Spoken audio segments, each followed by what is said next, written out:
আমাদের সংস্কৃতি, আমাদের সংস্কার সর্বদা থাকবে আমাদের সাথে। ভারতের মহান গ্রন্থ আর কাব্যের সম্পূর্ণ সংকলন। সাবস্ক্রাইব করুন তিলক। সম্রাসুরকে সৃষ্টি এবং সময় পশ্চাতাপের জন্য কয়েকবার সুযোগ দিয়েছে, কিন্তু নিজের মায়াবী শক্তির আবেগে ও অন্ধ হয়ে গেছে। পশ্চাতাপের প্রত্যেক সুযোগকে প্রত্যাখ্যান করছে।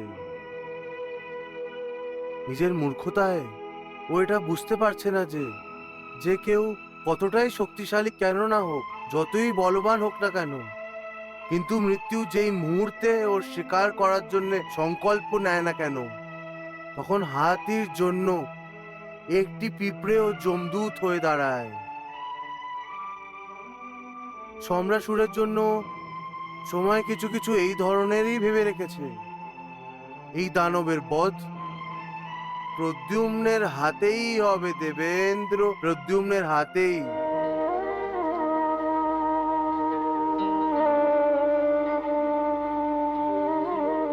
প্রদ্যুম্নকে বড় করে দাও ভানামতি, প্রদ্যুম্নকে শীঘ্রই বড় করে দাও, বড় করে দাও, বড় করে দাও প্রদ্যুম্নকে, বড় করে দাও ভানামতি, প্রদ্যুম্নকে, প্রদ্যুম্নকে বড় করে দাও।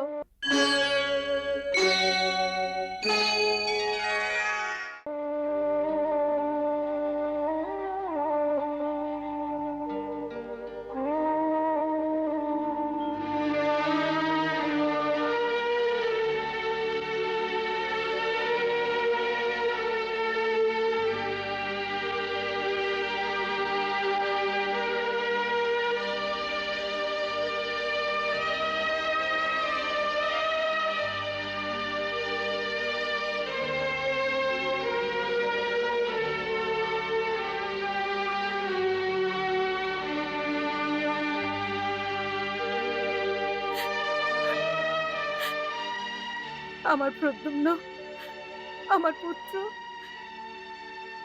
আমি তোমাকে কি করে বড় করব?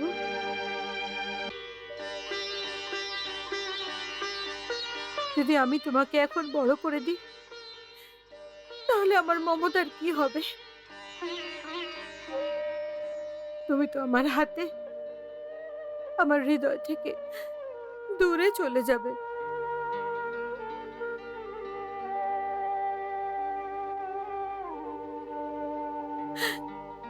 না না,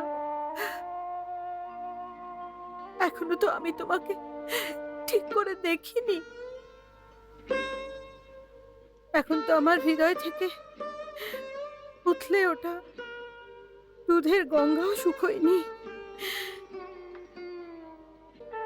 না না, আমি তোমাকে এত তাড়াতাড়ি বড় করতে পারবো না। যদি এখন আমি তোমায় বড় করে দিই, তাহলে আমার দুঃখী মমতাকে প্রতারিত করা হবে। আমি নিজেকে প্রতারিত করতে পারবো না পুত্র, প্রতারিত করতে পারবো না। ভানামতি,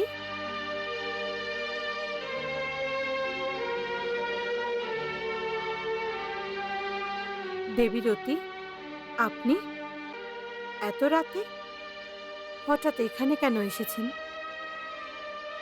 ভানামতি, ভানামতি, আমি আপনাকে সাবধান করতে এসেছি। আমাকে সাবধান করতে? কিন্তু আমার কি বিপদ হতে পারে? বিপদ আপনার নয় ভানামতি, প্রদ্যুম্নের। প্রদ্যুম্নের? আমার প্রদ্যুম্নের বিপদ? না না, এ আপনি কি বলছেন দেবীরতী?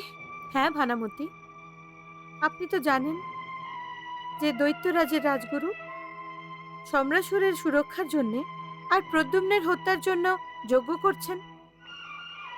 আমার ভয় হচ্ছে যে রাজগুরু নিজের উদ্দেশ্যে সফল না হয়ে যায়, কারণ উনি দৈত্যদের মহারাজাদের রাজগুরু আর মায়াবী বিদ্যাও জানেন।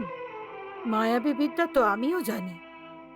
যদি রাজগুরু আমার পুত্রের হত্যা করার চেষ্টা করেন অথবা ওর কোনো ক্ষতি করার চেষ্টা করেন, তাহলে আমি আমার পুত্রের রক্ষা নিজের মায়ার শক্তি দিয়ে করব। আমি আমার পুত্রের জন্য নিজের প্রাণও ত্যাগ করতে পারি। ভালো তো এটা হবে যে না আপনার প্রাণের কোনো ক্ষতি হবে আর না প্রদ্যুম্নের প্রাণের। কিন্তু এটা তখনই সম্ভব হবে যখন আপনি রসায়ন বিদ্যার প্রয়োগ করে প্রদ্যুম্নকে শীঘ্রই এক যুবকে পরিণত করবেন।